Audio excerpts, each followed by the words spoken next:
આજનો દિવસ એ સિદ્ધપુર શહેર માટે આનંદનો દિવસ છે.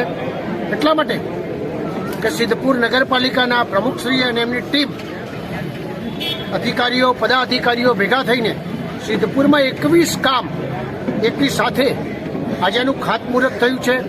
1,66,00,000 રૂપિયાના કામ જ્યારે ખરેખર ખાતમુહૂર્ત થયું હોય ત્યારે અનેક લોકોને આની સુવિધાનો ફાયદો થવાનો છે. એની સાથે સાથે હમણાં જ આદરણીય અમારા ગુજરાતના મુખ્યમંત્રી ભૂપેન્દ્રભાઈ પટેલ સાહેબ પણ સિદ્ધપુરમાં આવીને અનેક પ્રકારના કરોડો રૂપિયાના કામ એટલે 150 કરોડથી વધારે રૂપિયાના કામ હમણાં આપવામાં આવ્યા હતા. આદરણીય આજે સંસદ સભ્ય ભરતસિંહભાઈ ડાભી સાહેબ ઊભા છે.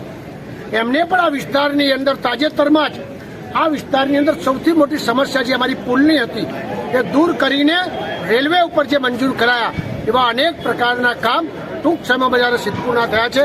આ બધા કામની સુવિધાના કારણે સિદ્ધપુરની જનતા બહુ ખુશ છે. આવનાર સમયમાં લોકો એમ કહે છે કે આને સારી રીતે